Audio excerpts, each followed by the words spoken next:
Live.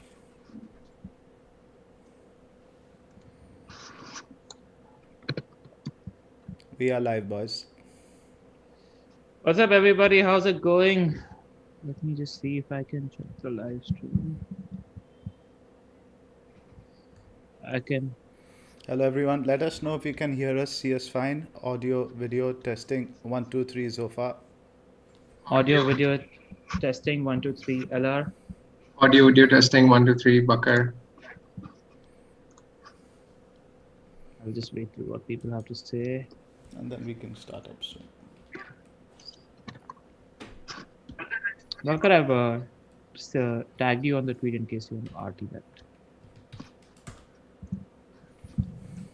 All good. They can hear us. We have 100 in the chat also. Yeah, let's start on time.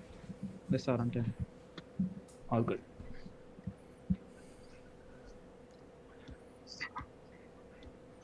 All right, let's go. Yep. I think we're good to go. Cool. 3, 2, 1. Good morning, afternoon, and evening, everyone. Welcome to the 35th episode of the FPL Wire, powered by DreamSetGo. We are recording ahead of Game Week 37. I'm your host, Zophar, and I'm joined, as usual, by Twitter statsman, BigManBakar. How's it going, buddy? I'm good, man. It was a good game week. Was it? Thankfully, yeah, for me it was a decent one. Thankfully, I got Kane in finally. So thank you to both of you for advising me to get him in. I was a bit torn on that transfer decision actually because it meant that I had to take a hit. Unfortunately, I bought Mahrez in, which turned out to be a bit of a disaster. But other than that, the game week went well. Why did that turn out to be a little bit of a disaster? I heard you have a T-shirt which talks about that. Hey, I think that explains it, doesn't it? Yep. Where did you get that from? Why don't you give it a plug? I got it from the FPL fan store. There's a page called FPL fan store on Twitter. I got this a couple of months ago. They produce some really quality t-shirts, all FPL related. So I'd highly recommend them to everyone who's watching. Indeed, FPL Twitter's Kim Kardashian. What about you, LR? How was your game week? Everything okay then, Mumbai? Heavy rains? Yeah, heavy rain. So apologies in advance if suddenly the power goes off or the internet goes off because it's been a tumultuous day here in Bombay. But so far so good. Fingers crossed we can make it through the next hour or so. Game week was hectic. I mean, I was on free hit and my team was pretty set until the last 20 minutes where I heard a couple of murmurs and thank you to Nasu and a lot of the followers who kept tagging me because they told me get rid of Mahrez, get rid of Foden, get rid of Stones on the free hit because Sam Lee had hinted on the Athletic that these guys are not going to be starting. And so you know how it is in the last 15-20 minutes, you're panicking all over the place. First instinct was to remove Mahrez and put Torres and not overthink it. I did that for 5 minutes, but then I was like, you know what, I've always wanted Bale throughout the game week. So I managed to get Bale in by downgrading somebody in defense and so close to getting Torres, but these are things that you think about in hindsight. We wouldn't expect Torres to score a hat trick. That said, I owned a certain Scott Carson, and he managed to save a penalty. And I'm going to remember this game week and this season. It's one of the highlights of the season. Getting Scott Carson, a 3.9 starting Man City keeper who's not played in the league for 10 years, and having him save a penalty and getting me 7 points. So yeah, 60 points on the free hit. No complaints. I was 1.15 million. 5 game weeks ago, I've half my rank in the last 5 game weeks, sitting at around 580k. So happy days. Strong finish. A lot of hits, right, in the last few weeks. How many? I think total 20 points of hits worth, at least, I think, I remember. So that's 8, 16, 24 points in hits in the last 5 game weeks, but managed to catch some hauls. So the whole point was to go into next season with some confidence because it was you start to doubt your own decision making ability, right? But that confidence is all I've needed, and in a happy place going into next season. Great, cool. Let's get started with the pod. And how about your week? So pretty you're average. the one having the good season and having a genuine chance of getting the top 10k. So I think pretty average week. No, I think nobody else really brought home points except Trent, Kane, and Salah. So I think it was like around 44, 45 points, just outside the top 10k now at 11k. So next few weeks have to do something little bit different. which we will talk about soon. Good luck with that. I think there's an opportunity this week because three big hitters are battling out for the captaincy, and I think genuinely we can make a case for any of them. Just a shout to Mihir Benipuri who sent a super chat saying that he got in Torres because I was able to share that info, where these guys are not starting and Torres was going to start. So he managed to get 81 points on a free hit and he jumped from 124k to 67k. Congratulations! That's awesome. Mihir. That's huge. That's huge.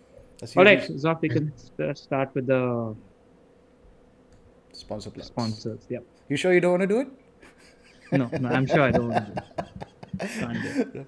A quick word about our sponsors. DreamSetGo is a global portal for fans to gain access to sporting events around the world. Accommodation, flight tickets, hospitality, stadium visits, everything can be tailored exactly to your requirements. They also do celebrity experiences, which include masterclasses with your favorite sports celebrity or something as simple as birthday shoutouts. You can find links to the products in the description below. The FPL Wire is a part of the Fantasy Scout Network, and all stats used in this podcast are taken from the FFS members area.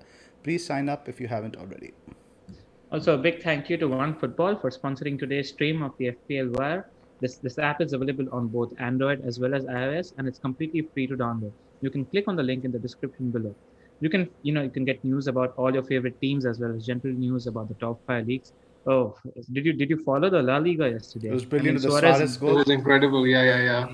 He missed chance after chance in the beginning and then managed to get 3 big chances missed in the first half, and finally pulled off a comeback. finally, yeah. I think it's in their hands now. Anyway, in the middle of the plug, so this app also has loads of stats about every game, including those relevant to us as fantasy managers, such as shots in the box, shots on target, and loads of others. They even do lots of videos. They have goal videos, they have manager interview videos, player interview snippets as well. So please download this app if you haven't already.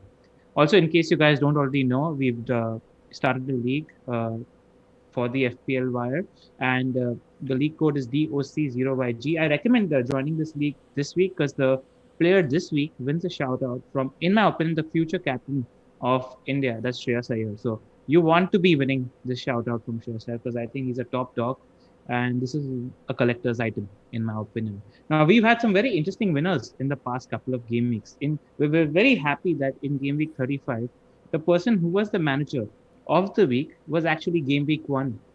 Had a game week rank of 1. He was the highest point scorer in that week in game week 35, and he scored 200 points on bench boost. Now that's just amazing. Congratulations to Abdullah Masoodi. He's already in touch with us, but it was just worth shouting out that we managed to get a manager of the week who had a game week rank of 1. So good people are listening to us. I'm happy about that. In game week 36, we had Niall Heffernan, who also played his free hit and managed to get 90 points. Shout out to him because he also played Scott Carson in goal. So congratulations, Niall. Get in touch with us to collect your prize. Just taking you guys through the agenda for today. Everybody knows, in case you missed it, Jota is out for the season. So I think a lot of Jota owners out there. So first thing we're going to be talking about is Jota replacements.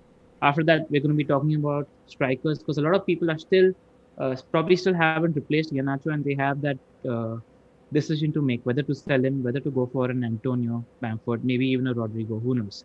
We're going to be talking about differentials for the last 2 game weeks because a lot of people are chasing some hauls in the last 2 game weeks and potentially catch and point you towards some hauls that are there for the taking in the last 2 game weeks. After that, we're going to be talking about the hot fixtures and captains. Captaincy is going to be a very, very interesting debate this game week because Bruno, Salah, and Kane, all the 3 top cogs, have a very, very good fixture on paper. So which way are we leaning? We'll be debating and discussing that. After that, we'll be talking about our teams and our Q&A. So upfront, let's talk straight about Jota replacements. I don't own Diego Jota at the moment. I believe both of you do? Yes. Yes, unfortunately. What are you all thinking at the moment? Bakar? Bakar, why don't you tell us?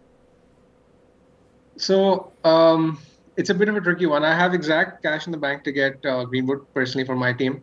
So I can stretch to Greenwood. I can alternatively I can get someone like Harrison or even Lingard. I mean, I have written about Lingard in this week's review as well. That his numbers have alarmingly dropped off, but I personally think that he's actually a good option heading into the back end of the season. The fixtures, West Brom and Southampton, are very favorable. Southampton have conceded the second worst amount of big chances in the past 6 matches. West Brom, they're already relegated. I highly question their motivation. And honestly, I do think that West Ham will score a few now in the next two games. I like their assets.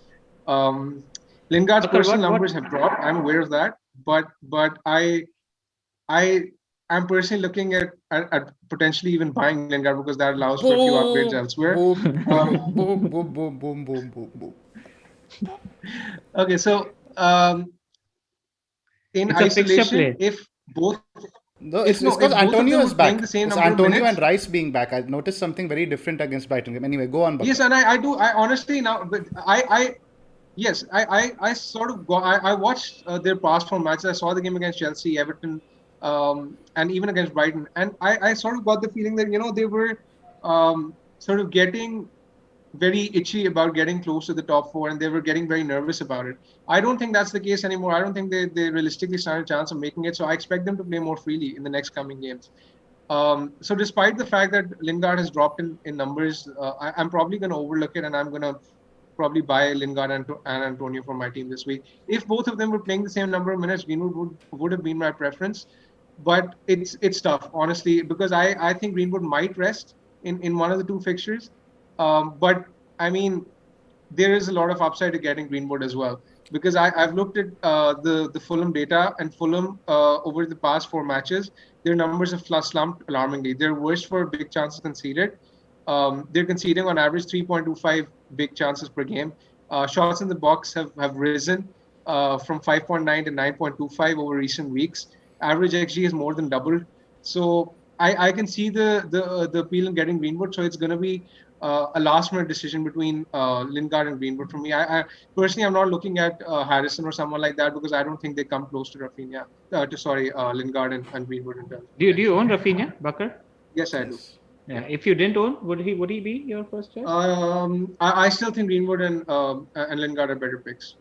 Interesting. So- Let's have a look at some stats right now. Over And here. I've Go ahead. just one more thing, Zoph. ahead, I was go ahead. looking at odds as well, and by far the two midfielders who have the best odds in terms of goal scoring or combined odds over the next two matches, they are Lingard and Greenwood.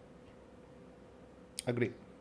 So I'll just walk you guys through some stats over here. I have a first set of data for the last 6 matches sorted by expected goal involvement, and it highlights to what extent, Jota is a huge miss for us. He's right up there at 4.4 over the last 6 matches. Then you have Bruno, you have Havertz, who we'll talk about a bit more, Pereira, and you see Harrison in there at around 6th or 7th. Greenwood is about 8th, but just something I want to point out about Greenwood, his expected goal involvement is 2.94, but his XG non-penalty 2.31 is actually the 4th on this discuss. He just doesn't create much, but he's a goal scorer, so I wouldn't be swayed by his expected goal involvement being low. Ultimately, his non-penalty XG is up there, which is what you want. So something now, the reason why I wanted to use this table is also as FPL managers, we all work with stats a lot, and I wanted to highlight this discrepancy now. You see Harrison over here, he's number 7th, I think, or not 6th on this table for expected goal involvement. This is for the last 6 matches. Now you change this to the last 4 matches, and Harrison isn't even in the top 20. So it's just something to keep in mind. A lot of times stats can be inflated by the one odd game. So what's happened over here is the 2 games against Liverpool and Sheffield United, where Harrison racked up most of his expected goal involvement numbers. If you look at the last 4 matches, he's nowhere near. Bakar, have you noticed this? Yeah, it's something worth keeping an eye on. And He managed to get a haul also in that game against Sheffield United. It was a goal and assist. Go on, Bakar. I was cutting. Sorry. Another thing though, on Rafinha, Zoph, did you notice that against Burnley he wasn't taking any of the set pieces? Yes. That's why that's hurt his appeal, and that's why I'm not really that keen on him as a Jota replacement. Even though I own him, I don't think I would have been getting him if I didn't. Yeah, it's interesting because I had a chat with Berin before coming on over. We asked him a few questions specifically with regards to the Leeds assets. I had some doubts about Rafinha's fitness, whether coming back he would be able to play 3 games a week. Berin, for those who don't know, Berin Cross is one of the main guys who covers Leeds for the local journalists, so he's well acquainted with Leeds. He's the athletic correspondent for Leeds United. So he knows his stuff when it comes to them, and he doesn't feel that Rafinha will be rotated in any of the games. He feels Bamford will start. I know a lot of people are worried about Bamford with Rodrigo doing well the last game. He feels Bamford will start the next few games, and with Click being out, there's likely Rodrigo starts in Click's position. So you should be pretty safe over there. And in terms of Harrison or Bamford, he says it's a pure coin toss. He says it's literally it can go either way, and it's in a longer sample period. He probably prefers Rafinha, but in a period of 1 or 2 games, it's a coin toss, whichever way you want to go.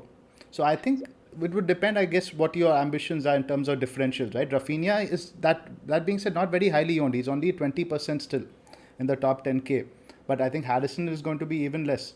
What do you think, Ella? You've owned Harrison before, right? Yeah. I've owned Harrison before. So, when you own a player, you do have that tunnel vision where you're specifically looking at one player and trying to judge that player.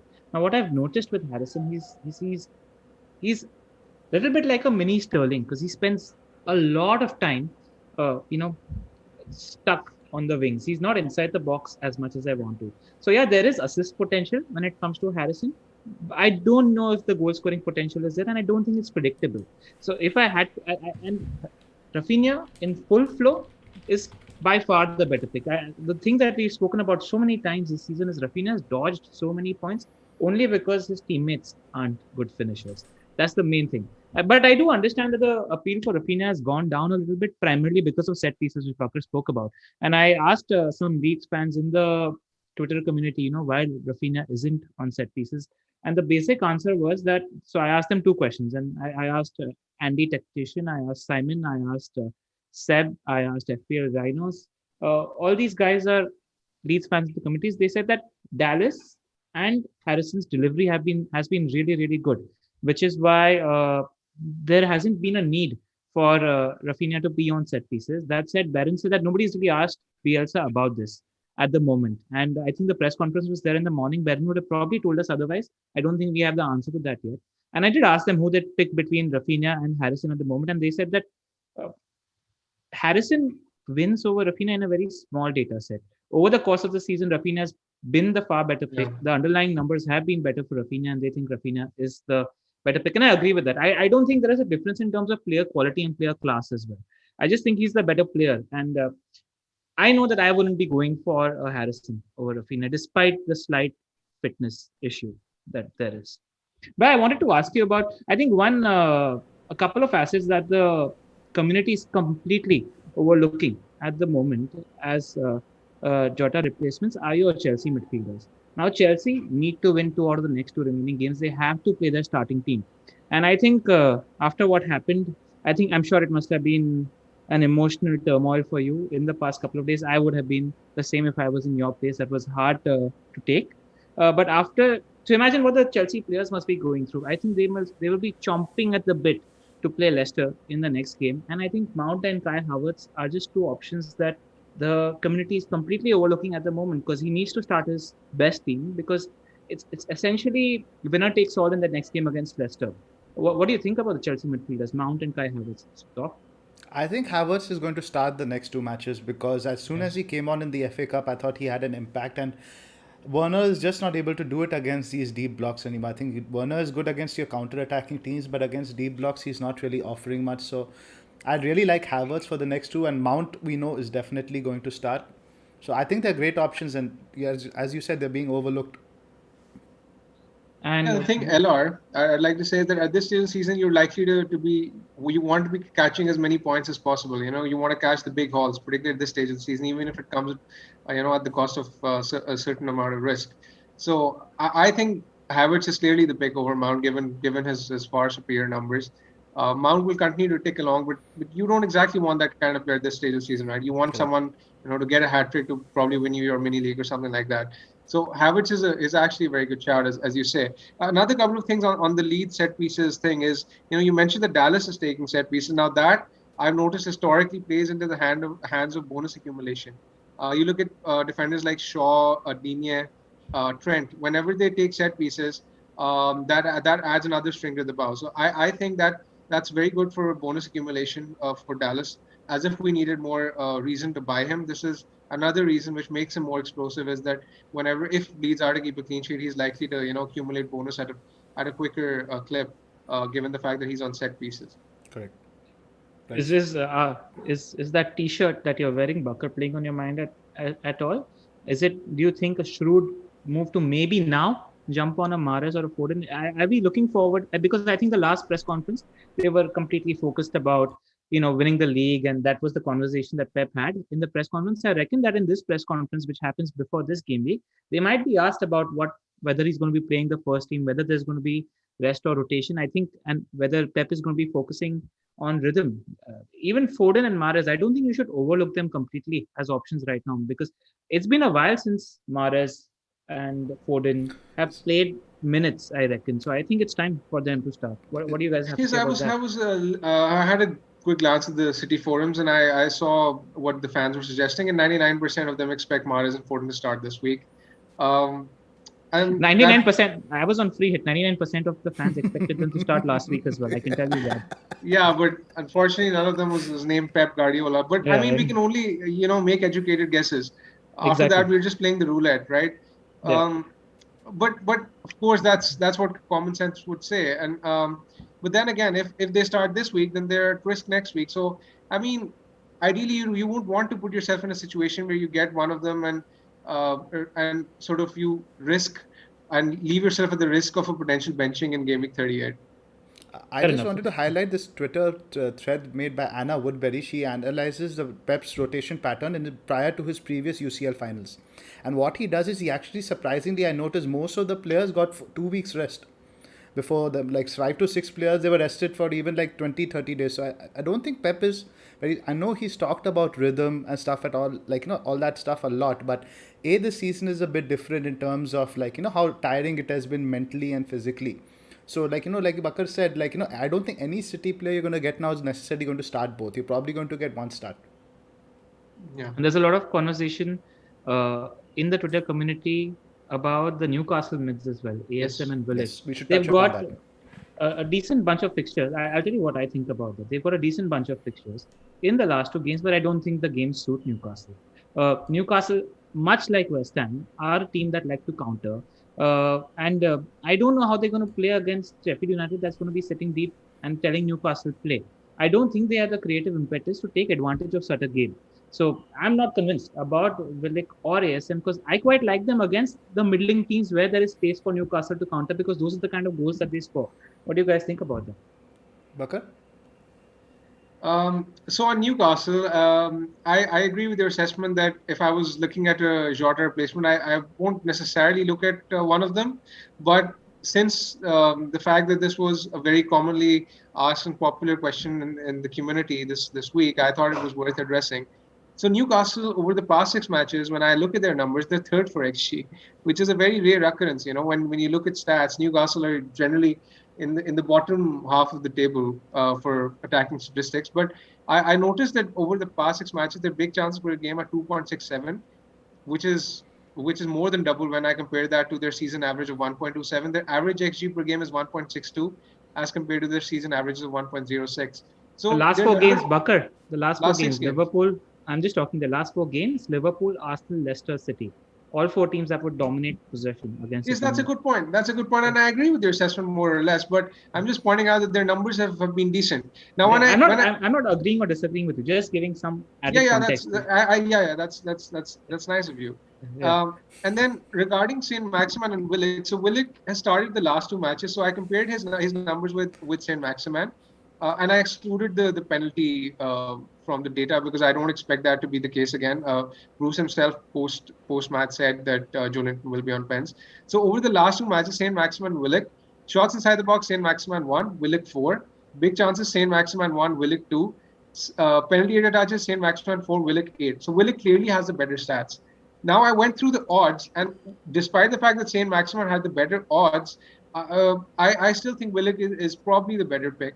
I say that because I then analyzed the chances that their upcoming opponents, Newcastle's upcoming opponents, which are Sheffield United and Fulham, they have been conceding down each flank.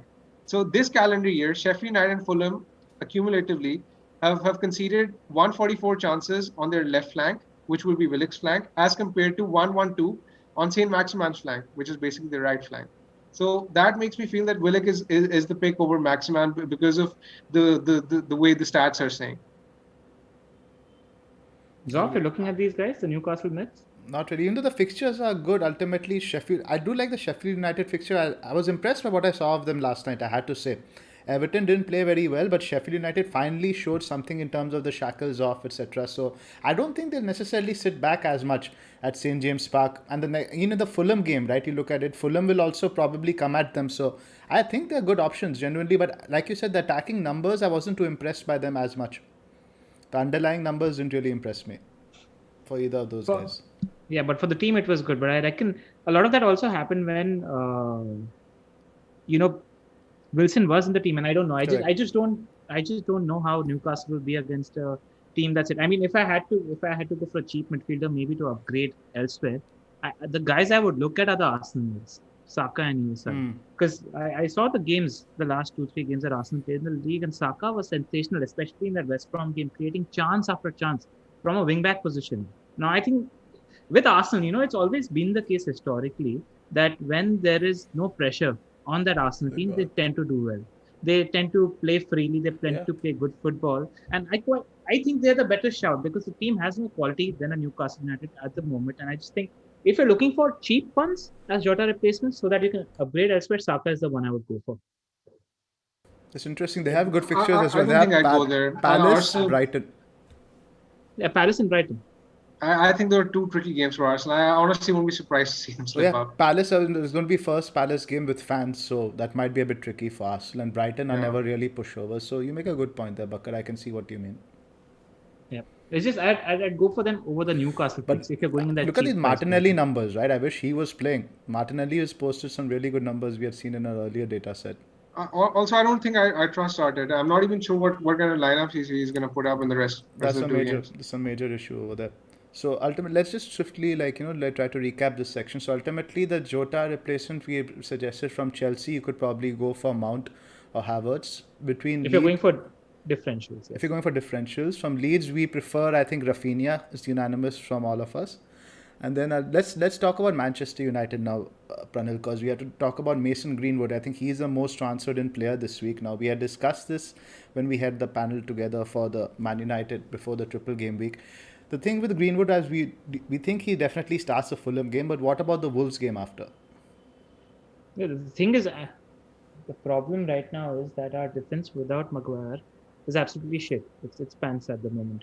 And normally I'd be confident against Fulham with Solskjaer playing Pogba in the double pivot, but I think that defense, Eric Bailly and Lindelof playing together needs more protection. We saw what they did against Liverpool as well, so I'm not entirely confident whether Solskjaer doesn't again start with Fred and McTominay and he plays Pogba in the double pivot because I think that defense requires protection. So I'm not confident. That said, you're talking about Fulham. You're talking about Fulham here or you're talking about the final? What are you talking about? I'm talking about Fulham here. I'm talking about the next two games in the Premier League. So if I had to put money on it, I wouldn't be confident that Greenwood will definitely start the next game, but he is the one playing for a place in the final at the moment because in the big games, like we've spoken previously, Solskjaer's go-to has been Cavani, Rashford, Bruno, and Pogba as the front four.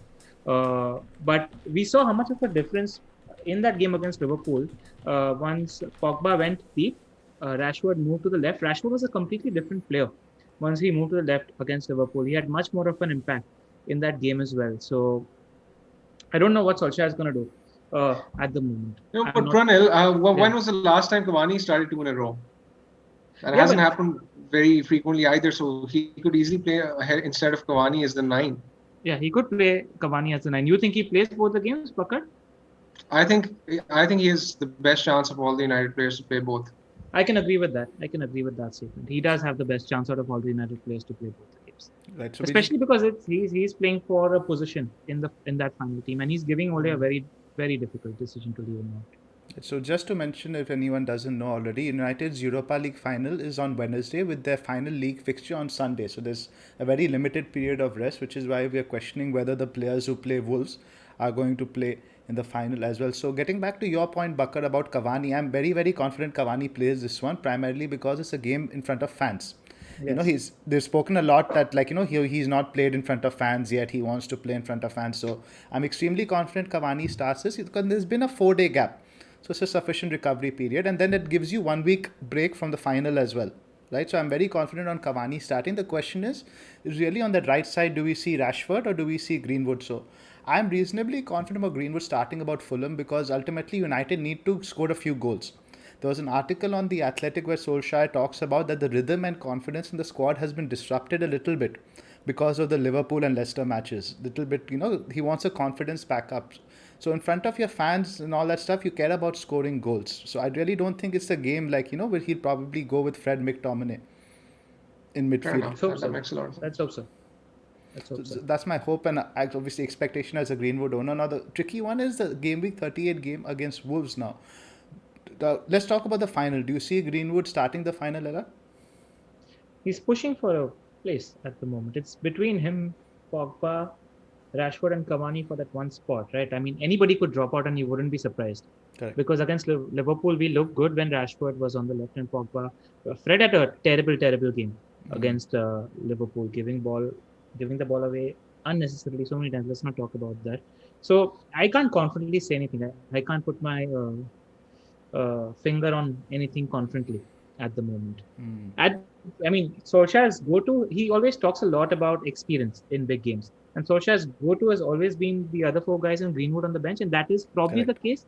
But Greenwood, with every passing game, Greenwood is making more and more of a case. It's making it difficult for Solskjaer to leave him out. Yeah, I think it a bit depends on the fitness of Maguire as well, right? If Maguire isn't available for the final, then you definitely think he gives him the protection of Fred and McTominay in midfield. And I think right now, from what I have read, Maguire is more likely to miss than to make it. Yeah.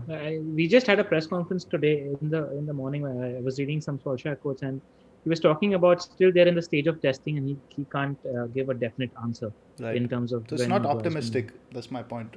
So, Yep. So I mean, where are you guys looking to go with your Jota transfer? I don't have the decision to make. So Bakar mentioned it's between Lingard and Greenwood for him. Yeah. Where are you leaning at the moment, Bakar? It's tough. I mean, it's actually 50-50. I'm not sure. I'll decide way tomorrow. to sit on the fence. And you're not I'll decide necessarily. tomorrow. We might get. I mean, you can United change leaks. your decision later. No, this is but- actually very relevant because we might get some United leaks tomorrow. And is there anything, anybody else that you're considering, or it's between these two at the moment? Oh, it's between these two for sure. I mean, Zoph? I already have Greenwood, so I'll probably be going with Rafinha. All right. It's a simple move from me. But Bakar, sorry, just asking now, if you see a leak where Greenwood is starting against Fulham, is that alone enough going to make you buy him? Because a lot of people are going to be in the same boat. That's why I'm asking that question. Because the concern, I don't think is Fulham. The concern is Wolves. The thing is, I don't think he's going to start the Europa final personally. So I think that's why I think he's going to play the Wolves fixture as well. I do too, because that's why I kept Greenwood over Bruno. I agree. I just wanted to understand. So Zoph, let me ask you this: if you didn't have Lingard or Greenwood or Rafinha, who would you pick? Lingard. Because I think the Hammers have incentive, right? I think incentive, consistent, playing of 90 minutes makes a big difference. And though Lingard, I think the last few games, I've been naturally, as somebody who owns him, I watch him very closely. Last 2-3 games without Rice, without Antonio, he was dropping deeper a lot. And Blackbox did a good analysis on this as well. Even though his numbers have dropped off, he's never been an XG, XGI monster, etc. Right? But I noticed in the eye test last game against Brighton, he wasn't dropping as deep. He was playing almost as a support striker to Antonio. He was in the box a lot. So I think I'd want Lingard for the last 2 games. Mount would tempt me, Zoph, in your position, in the price bracket. See, I'm just priced out of Mount. I only have 0.2 to play with, so I'm 0.2 short with Mount, and I don't want to take a hit. Because I think you'll play Aston Villa in the final game. And correct. And that's again, Villa in front of their fans, they're going to come out. They're not going to park the bus. And Villa is a good team to play, especially with Matty Cash out for the season, it looks like, because he has a hamstring issue. So it's a very, they conceded 23 shots to Crystal Palace. 15 in the box. 15 in the box. Yeah, who does that to Crystal? 23 shots, 15 in the box to Crystal Palace. So I just think it's a very good game for Chelsea in Game Week 38. And it's not looked at very closely, those Chelsea assets. I'd be thinking about Mount a little more. Because going to Kai Havertz might be a little more difficult for people that don't own Jota at the moment. Just wanted to ask you, Zoph, any fitness issues with regards to Mount in terms of, are you sure he's going to play the last 2 games? Because he's played a fair chunk. Absolutely. I do not think Mr. Chelsea can be dropped at this stage. He's going to play the last 2 games, right? He has to. I like that punt a lot. I do too. That's probably where I would have gone purely just for the heart aspect of it. And just want to give a shout out to Mihir in the chat.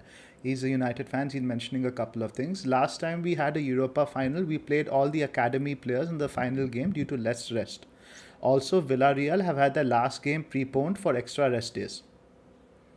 That's a good shot. And also I think Ole will probably tell us, what he's looking to in terms of rest, whether he's going to be talking about momentum or not. But the thing is, that was Mourinho, and Solskjaer have contrasting managerial styles. Absolutely completely contrasting managerial styles. So I wouldn't try drawing any conclusions from that game in particular. But like we mentioned earlier, and as Neil also mentioned, if at all they're playing, they'll be playing 60 minutes, not more than that. Not more than that, exactly. So shall we do a quick roundup with our top 3 replacements? Ella? Sure. You guys go first, because you guys are actually making this decision. And let's assume we have 7 million to play with. Let's assume for me it would be Mount, Rafinha, Greenwood. Bakar? I'd probably go Lingard, Greenwood, Rafinha. Thinking about it, I'd go Mount because it's a differential with an explosive potential first. I'd go Rafinha second, and Greenwood third. I like that Bakar is championing Lingard today. It makes me all warm and fuzzy all over. But also generally saying signs of a good FPL manager, not to be stubborn. That's what I like. That's what I like. It's great. Let's move to differentials to consider. We have to talk about strikers first. Let's just talk about strikers and then we'll recap with differentials. All right, let's talk about strikers first. So I think both of y'all have already replaced Iheanacho. What's the situation there? Antonio in for me. Antonio is in for you, and I got Kane in. Yeah. What's your strike force at the moment, Bakar? I have Kane, DCL, and Watkins. Kane, DCL, and Watkins. Are you looking to replace Watkins at the moment? Yeah, I'm looking at it. If I get Lingard, I have enough to do Watkins to Antonio, and I think that is worth it. I do think that's worth it. Between Antonio, between Wood, between DCL, and Bamford, and even I think I'm very convinced on Antonio. I think he's by far the best budget striker to pick over the next 2 fixtures. I don't disagree. I don't have anything else to add there. He's getting the chances as well. Highest for most shots in the 6-yard box over the past 6 matches. So I mean, over the course of the season, best for XGI per 90. His stats are incredible. West Brom and Southampton, I can't see him not scoring in those fixtures, honestly. Yeah, his underlying numbers are very, very strong as well. I think he's top for XGI after Kane and Iheanacho as well, which you can see in the table as well. So for me, it's Antonio as well. Zoph, agreement? Total agreement. I think the incentive, right? I had posted this on Twitter. Antonio needs 3 goals to become West Ham's all-time highest Premier League goal scorer. So I think he's going to get consistent minutes unless he gets injured. I think that's primarily the main fear that was my main fear with buying Antonio. Is he going to play 3 games now in 1 week? But I think he has to. If he gets injured, it's not like there's any summer tournament he's going to be ruled out of. So I think it's worth risking for West Ham. I think the thing with Wood now, I'm a little bit put off because Dyche is talking about how he wants Barnes and Rodriguez to have some minutes before the end of the season. So I'd be very careful, even though he has a Sheffield United fixture at the end. Calvert-Lewin, there's no point really bringing in now. I think you missed the best fixture with Sheffield United. You have City in one of the next 2. Not worth going there. Who do Palace play after Arsenal? Palace play Arsenal and Liverpool. Yeah, that's tough. It's not tough, but Benteke, I can remember him scoring against both these teams in the past. So I know we're going to talk about differentials. I don't think Benteke is the worst differential in current form. Yeah, you guys hated me when I was talking about him in game. I did. I hated on you. And he's been going on a goal-scoring run after that. But the guys clean sheets for fun. Yeah. And he's been having chances on top of that. Some keepers have made some fabulous saves. But the players that I want to talk about, Zoph, that are not on this table are the lead strikers, Rodrigo and Bamford. That first goal that Rodrigo scored, that finish was so bloody good. Bielsa spoke about the quality that Rodrigo has, and he said then it took some time. This was in his press conference today where he was talking about how it took some time to get accumulated with the league and how he's Spain's main striker, and you could see the quality, and he's probably one of the best players in his squad. He was basically singing praise with regards to Rodrigo. Would you be tempted? The thing is, though, he mentioned that Rodrigo plays a little bit deeper compared to Bamford in that Leeds United team, and we do know that Klick is not going to be playing. So it's either Dallas is going to be playing in that role or Rodrigo. What's your thinking? There's Roberts also, but Roberts, I don't think he's very much in very high in that pecking order. So I think Bamford himself is not very highly owned, right? I think Bamford himself is around on 20-25% ownership in the top 10k. Top 10k, he has 40%. That's still significant, I think. I didn't realize it was that high, but he's still playing for a Euros ticket. He is, but at the same time, a sub in the 58th minute doesn't really fill me with confidence. And the fact that the guy who came on instead of him scored 2 minutes and for 30 minutes, he's also playing for a place in the Euros as well, by the way. So no, his place is guaranteed, Rodrigo's. Is it? I mean, Spain really have one spot where they really short his strikers. Okay. But I mean, I do think he's going to continue to eat into his minutes. Yeah, I would have agreed if Click didn't get injured. With Click, and actually now they might play together. Yeah, that's an interesting point. Yeah, he comes into that explosive differential category, Rodrigo, for me, given his last two fixtures, which are the same as Antony. He's got that quality. So if Leeds are going to be continuing to create chances, his finishing ability is pretty good. So I think he's if you're looking for a differential to chase in your league, I think he's a good option to go for. Completely agree. I totally agree with you in terms of differential. I'm not sure I'd go there personally. Look, let's talk about differentials while we're talking about strikers up front. Who were the differentials you like, Bakar, for the last 2 weeks? Midfielders, strikers, defenders. Just let's try calling out. Let's do all three. Let's do defenders first. All right. Just before we do that, it's an important time to do a plug because we have 620 watching right now. I wasn't expecting such good numbers, guys. We're on 100 likes in the stream right now. Get us to 200 right now. Make sure you're clicking on the subscribe button as well because it helps us. It helps our YouTube algorithm as well. So please make sure you're clicking on the like and subscribe button, guys. Go on. Let's move to the differentials. Right. So defenders. Okay, I can't believe I'm saying this, but I generally think I like Joe Linton more than Rodrigo. No, that's a soundbite. Honestly, I can't think of too many. If I'm being honest. Yeah, there's not too many. I mean, there's a reason why Antonio and DCL are the obvious picks, and even DCL after this week is a bit useless against City. Correct. Chris Wood's going to come in 38, I think. Yeah, I own him. I'm not going to sell him. I'm going to end the season with Wood. Bakar.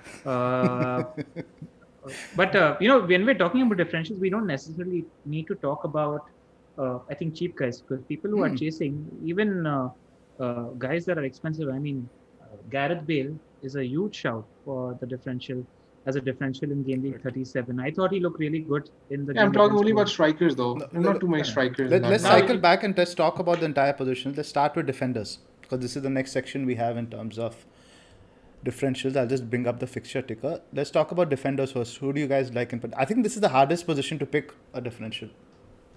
Do we really need a differential in the defensive? I mean, do you see anyone? If you see anyone, call it out. I can't see anybody. Creswell, maybe? Creswell? Yeah, but West Ham aren't. High chances created this week. West Ham so leaky. Yeah, they are leaky. But who I like? Alioski. I mean, Alioski, he did get an assist this week. I like he's been attacking a lot. There's something going on with the disciplinary thing. I think that should be cleared up before the match and all that stuff. But I think something to watch. I think Alioski is worth a shout, and I'm just looking at the other fixtures. I mean, Robertson is a name I'll take just for the sake of taking Chilwell. Because, I like Chilwell. Exactly. I was going to bring up Chilwell, yeah. I think he's going to start the next two, and Chelsea, with their defense, are always in with a great shout. Yeah, clean sheet. It's a really good shout. I like Chilwell as a shout a lot, guys. Good shout. Because Robbo, I don't really like, because I still expect Liverpool to concede in both those games. I'm not that big on Robbo. Yeah, and you go for the attackers when it comes to Liverpool. Better options in Liverpool. So I think that's about it. I don't want to really go near Man City. Yeah, that's it. In terms of defenders, let's talk about the midfielders. I think those are the guys worth talking about at the moment. For sure. I think Harrison goes up there at the top of the list. In my opinion, Mane is also still somebody you count as a differential because now you're assured of 180 Mane would be my number one in this list. The thing that is out of the window is you're worried about minutes, not worried about minutes anymore. So you're getting 180 minutes of a Liverpool attacker against Burnley and Crystal Palace. He's still there as a differential, therefore they're taking him because he costs so much. Again, not many people are going to be going there. He has the numbers, he has those underlying numbers. Don't captain him over Salah. I made that mistake and Salah's just looking like the better finisher at the moment. I mean, if you're looking to gain rank, captaining someone like Bruno this week, because a lot of managers have sold him, is another good strategy to make up a lot of ground. I'm not averse to that. That's a good idea, personally. We'll talk about that in the captain section. Let's try to. It's a very long discussion we need to have, that captaincy. Exactly. So let's talk about midfielders first. So I think you guys mentioned Mane. Who all did we mention first? Mane, Harrison, Bale, Havertz. We've talked about Havertz. Havertz, I really like. Good shout. Yeah, there's Havertz. Mahrez, Foden, you guys think? No, don't guarantee you're starting both games. I think not guaranteed, exactly. better Bale is a options. decent one, but I'm not sure about He Bale starts against Leicester. Leicester. I'm not sure he's going to play against Leicester. Precisely what I was going to say. I think that's. No, I think he's going to. Dele Alli is a shout as well. He had a good game in that previous. Actually, it's somebody we haven't spoken about as a Jota replacement also. He's what, 8 million odd as well? Yep. He hit the post yesterday. And he had a really good game in general. He created quite a few chances as well. It's decent differential to have. If you're looking for somebody who has potential to hold Dele. That's a good point. He's stepped on. I own Pereira, and I don't think he's a bad differential either. He's not. I quite like his actually, I was actually surprised by how much West Brom wanted the result yesterday. Pleasantly surprised, and shout out to Alisson. That has to be one of the moments of the season. We can't not talk about that. One of the best moments of all time. It was great. It was heartwarming. Even his interview after that. I mean, I'm a United fan, and I'm supposed to despise that, but it was just good. You cannot. It was just good to see that. It was amazing. It was one of the moments of the season that I just. Definitely. Somebody in the chat, Dhaval, sent a super chat asking about Willock. We talked about Willock a lot in the previous section. You can check that out. And he is the differential option. If you want to go there, he's not a bad shout. But long story short, he's not on either of us' preferences. I think he's precisely somewhere in the mid or bottom tier when it comes to options that we like. Mahrez, Foden, we spoke about. Who do you guys do you want to do top 3 for here also? Top 3, because we have a lot of options. Top 3 midfield differentials, LR? Mane, Bale, Havertz. Not Havertz actually, because we've always been talking about the high upside option when it comes to Chelsea. I'm going to say Mount. Mane, Bale, Mount. Bakar? I'd go Mane, Havertz, and Bale. Interesting. I'm worried about. For me, it would be Mane, Havertz, Harrison. Interesting. I think Bale can match Harrison if he does well in one start. Bale, I'm just worried about that Leicester game because ultimately, he's not going to track back. So ultimately, if you want someone, you want him to play. But then you also remember that strategy that I was listening to Planet FPL pod, and he spoke about what they intended on doing against Leeds United as well. Counter. Wherein Bale was the outlet for the counter. So they told him, you stay up there and let everybody else do the difficult work. So I don't know. And he just has so much quality. He reads the quality. Every ball that he puts in the box, every shot that he takes, it's just pure quality. So I just like that as a shout. And what do you think happens, because Son is going to have Elmo on toast.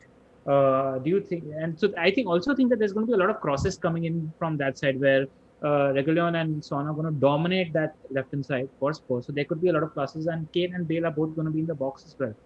I just like that. That's a good point. Let's move on to forwards. I think we've spoken about forwards already. I think because Antonio counts as a differential still. Yeah, he does. Rodrigo is only 20% EO, top 10K. Yeah, 20%. Rodrigo qualifies. And people are talking about Cavani, but again, we're not sure about his minutes. So I don't know if you want to go there. Joe Ellington, maybe. yeah. Bakar shout. He likes him more than Rodrigo. That's a fair shout. And he's potentially on penalties as well, right? You never know. I think Bakar he is. Bruce did confirm after the game that he will be. Fair enough. All right. What do we have next? We've spoken about I think that's it. I think now we move on to the captains. So where are you guys at with regards to captaincy right now? I think it's. I can honestly make a case for each one of the three. I mean, there's a case to be made for each one of the three. Bruno coming up against Fulham. I've already spoken about their defensive stats, considering 3.25 big chances per game over the past 4 matches, and he's a differential. So if you're looking to gain ground in your mini league, I think Bruno is the way to go, honestly, because not a lot of people are going to be owning him. So if he does well, and as long as you own the likes of Salah and Kane, you're going to get a huge rank boost. Personally, I think I'm going to be going with Salah. Burnley have conceded 14 in 4 with Peacock Farrell in goal. Liverpool, over the past 4 matches, are top for shots inside the box XG in every relevant attacking statistic. Salah is second only to Kane for big chance involvements.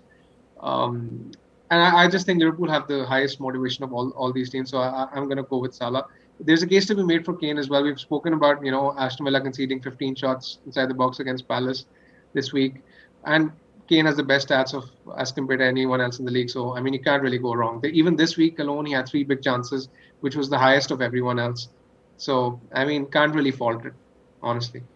How do you rank the 3, Bakar? Come on. Salah, Kane, Bruno, personally. Interesting. Zoph, I mean, there's 2 aspects to consider here, right? Let me ask you guys now. Are Burnley going to be less or more attacking with fans in the stadium? What do you think? How is that game? Are they going to have more motivation to defend? Because it's a bit strange because I expected West Brom, for example, yesterday to be a bit more attacking. And they were in the first half of the game. But to the last 20-30 minutes, they were just sitting back and trying to achieve the result, which surprised me a little bit. Now, are Burnley going to go all out, play a little bit better, defend a little bit better? Or are they going to commit more men forward, given that the fans are back? I mean, they have been playing that way. Exactly. They're going to commit men forward, I reckon. Yeah. Because there's nothing to lose, right? In terms of them needing a point or 3 points to guarantee promotion, staying up in the league or anything of that sort. They have nothing to lose. So I reckon they're going to go for it. And especially because Liverpool have shown cracks in their defense, right? So Dyche might fancy a little bit of direct football and going for it. I don't think they're going to sit and park the bus. Interesting. What do you think, Zoph? I think so that probably would make Salah and there's also a little bit of that momentum factor, right? With that, if they had dropped points to West Brom, I wouldn't have been so keen to go with Salah. But I think the fact there is definitely something to do with the feel-good factor, that feeling of belief, sort of that it's almost meant to be. When there's something like the Alisson goal happens, which the odds of are 1,000, 2,000 to 1 or something like that, it definitely gives you a little bit more fire as a player to go for. So I think Salah would be my top option as well. I like Kane too because Kane is going to be playing in front of fans. Bale is going to be playing in front of fans also. So there's a motivation there. Same thing applies to Bruno. So I can't really split Kane and Bruno, but I think Salah would probably be above the 2 for me. Fair enough. I'm at the... my thinking is Kane number 1 at the moment, Salah number 2 and Bruno number 3. And the reason for that is that performance that Villa had against the Crystal Palace. And just memories. I can't write those memories off. A golden boot chasing Kane is just a different animal, just a different beast. He was extremely unlucky with the shots he had. The shots that he had were from so far, but they were so good that they hit the post. If you ask me who's likeliest to get a hat trick, in my head, my answer would be Harry Kane. I think he's got the highest ceiling amongst these 3 players, and especially if Mings is out. Smith mentioned that Mings might be fit or potentially is fit for this game. That's what he said. Why do you believe Smith anyway nowadays when it comes to anything that he speaks out of his mouth? I think he's the one living in a fantasy world. But yeah, I think that Elmo playing on that left-hand side, I like Kane more. I don't own Kane at the moment, and I'm looking to reshuffle my team because I think it's the best captaincy option this week. That said, Salah and Bruno aren't bad, but my ordering is Kane, Salah, and then Bruno. It's interesting. What do you guys think about going differential with a song or something of that sort, considering he's up against Elmo? What do you think about something like that? Bakar, I think you feel Son plays more creative role, right? Yeah, exactly. I mean, I personally would go there with Son because I don't think he has the same upside of as compared to someone like Kane or Salah, because I think he's with Bale in the team, he's taken up more of a role of an assister. So his goal threat is a bit it's gone down quite a fair bit because he's trying to play more wide. He's not getting as much centrally in the box as I'd want him to. When Bale was in the team, Son was getting into more promising positions. So I don't think I'd risk it with the captaincy. I saw quite a few people had punted on Son this week as well, and it didn't really work out. Yeah, I was unlucky not to get something, but at the same time, he didn't feel like he had a massive haul in him, even after watching this game. And somebody in the chat, Aditya Sharma, just put a super chat asking if Son is a must-have for the remaining 2 game weeks. I don't think so. I don't think he's a must-have. But he's a great pick. He's a great pick. But ultimately, I wouldn't be taking a hit to get him. Maybe you could have done it prior I would feel to the Wolves fixture, but now you have Leicester thrown in there. Wouldn't be that big on him. I just like that Elmo matchup a lot. I'm worried for Elmo. I think Son is going to bad things to him. I'm worried for them. Just a couple of things we missed out as well. None of us spoke about Firmino as a differential amongst forwards. He's been posting some decent numbers as well in form Firmino. I mean, I've gone there a few times in the past and never been successful, so I wouldn't recommend it. What do you guys think? I think they're better options. Yeah, I agree. And just some news coming That's out. not enough upside. That's the problem. As a differential, though. I mean, I can see the narrative, where he's got 2 good game weeks in the end of the season. I'd just rather go Mane. But he's a decent punt for the last 2. It's not the worst punt ever. Just one thing I also want to mention on Villa, how they set up against Palace and how I think they'll set up against Spurs is going to be very different.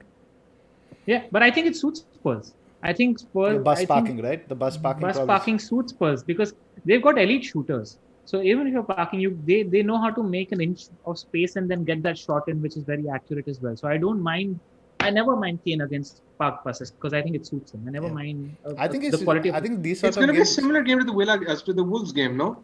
But yeah, in the Wolves game, he could have scored 3. Yeah, that's what I'm saying. Yeah. Yes, Spurs posted an XG of 3+, right? So the numbers were there for Spurs. Very much so. So I think these sort of games is really like we can predict and keep talking till the cows come home, but ultimately it's all going to come down to variance on the day.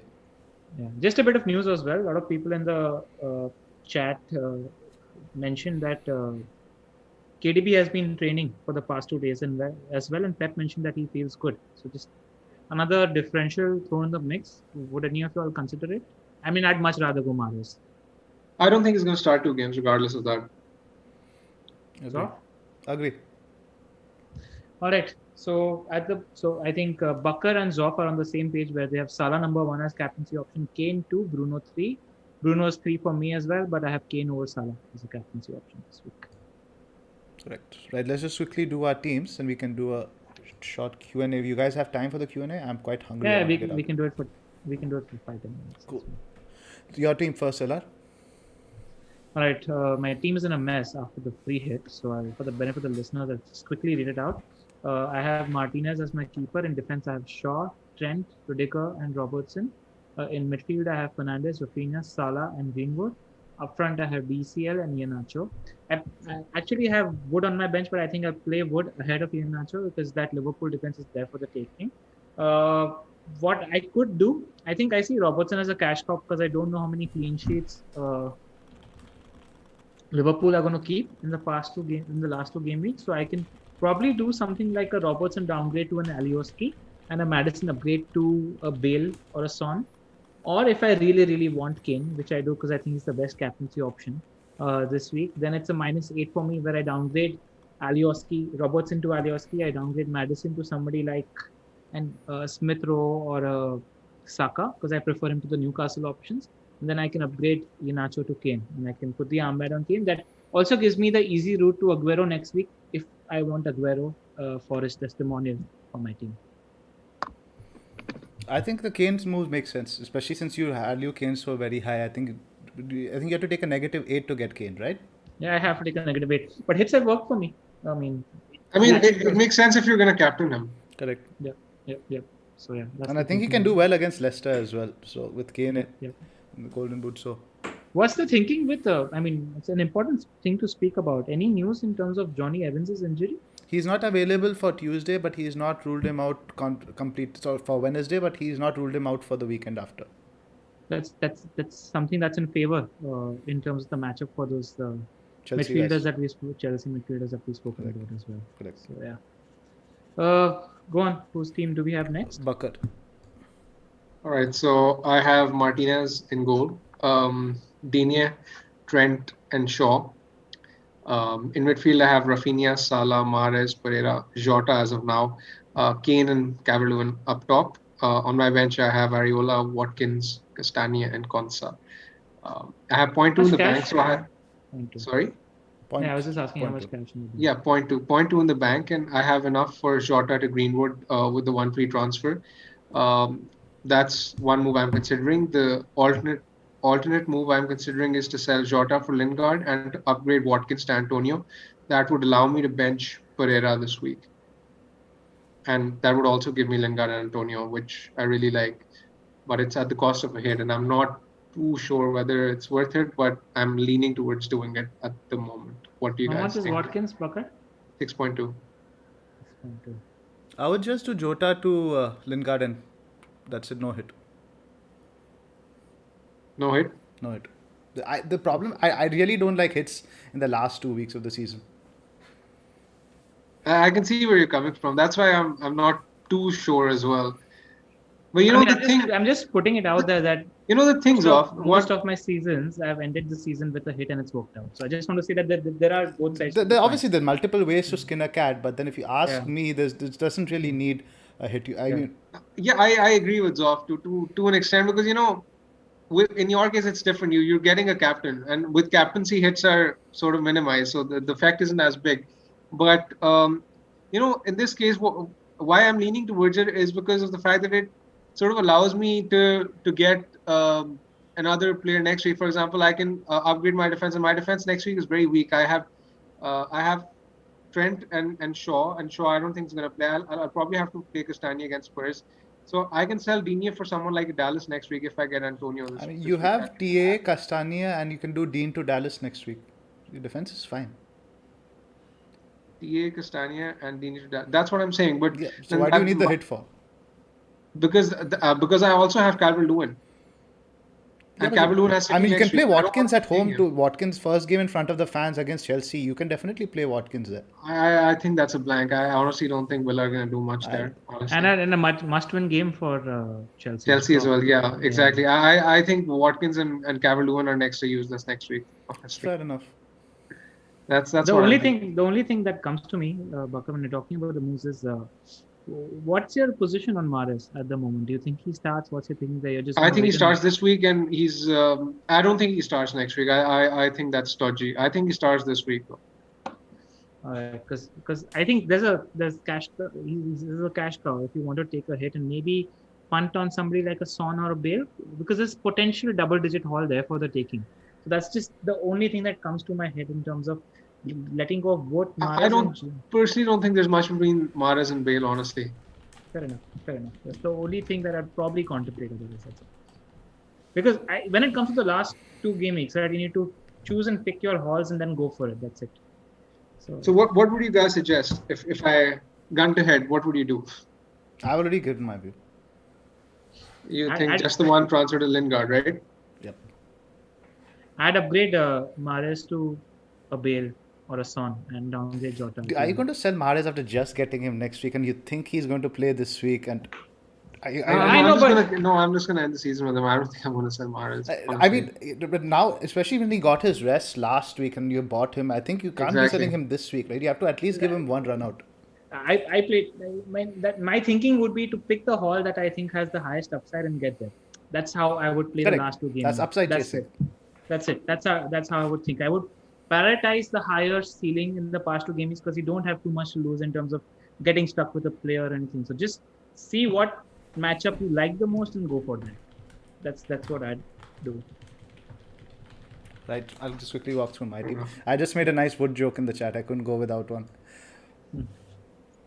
Let me have a look.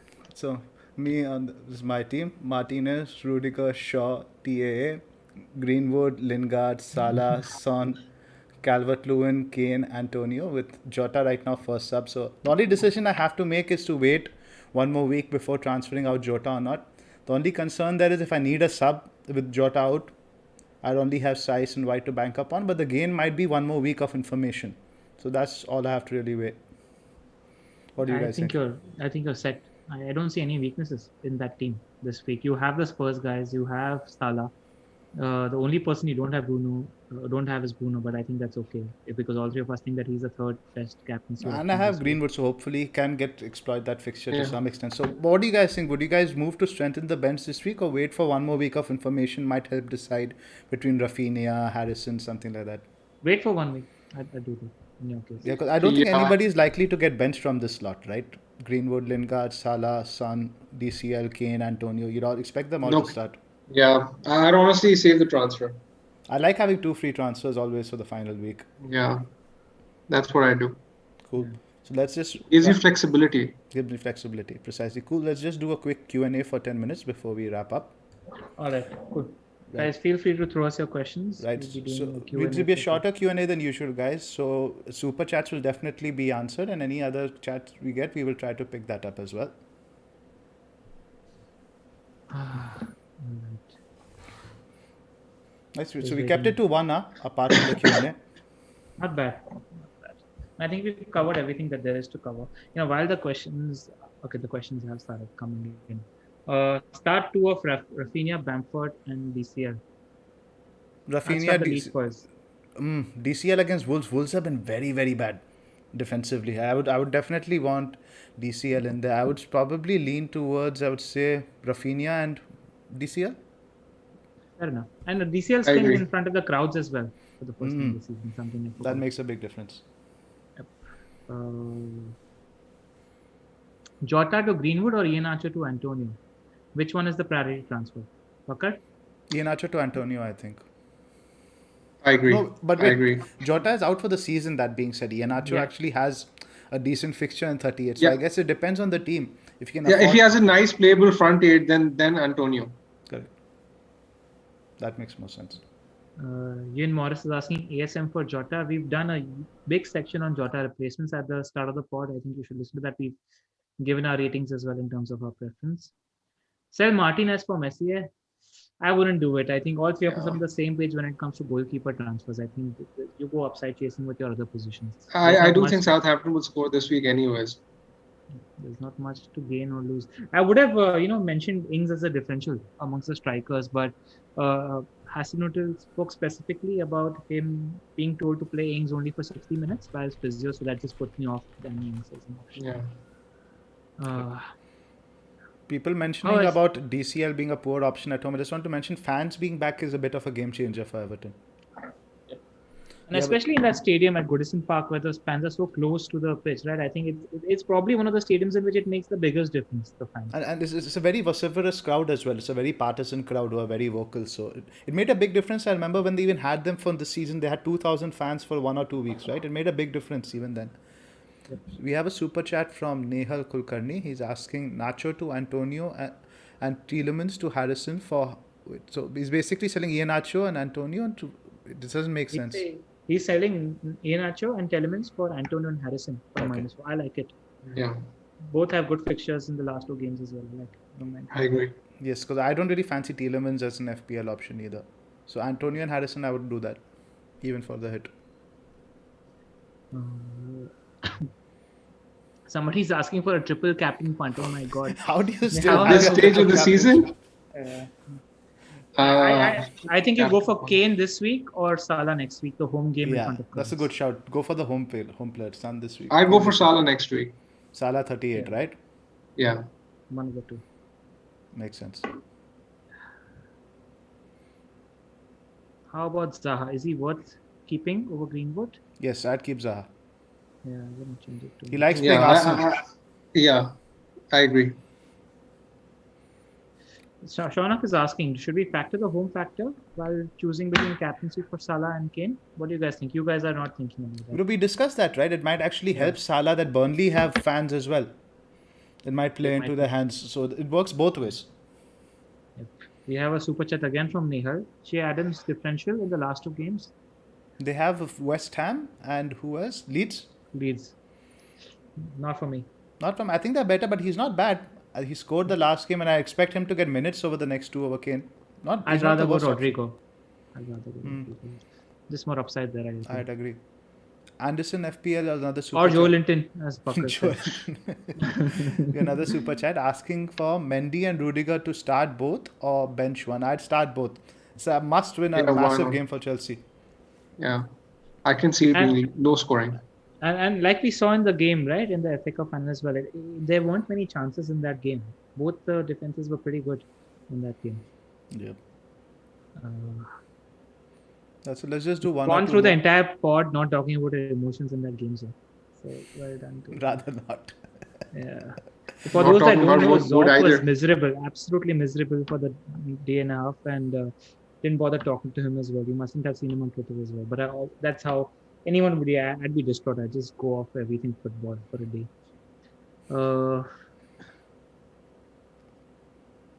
Bench Wood or Lingard this week? You've got Wood on the bench. Yeah, I've got Wood on the bench. I'd bench Wood. Yeah, same. Right. Well, let's do one more question. We already discussed goalkeeper. Shaw or Bamford? Start one. Start Bamford. I don't trust our defense without. I'd start Shaw. He's far more upside, in my opinion. I just don't trust our defense without Sir Harry. I think Fulham have had only 3 big chances in the last 6 matches, even fewer than Sheffield United. They have the lowest XG from open play in the past 4 matches. No Maguire, no go. That's all I'll have to say to that. It's just about in Bamford. It's a difficult choice always, defender and striker, because you have penalties and whatnot also for Bamford. So it's a very difficult decision.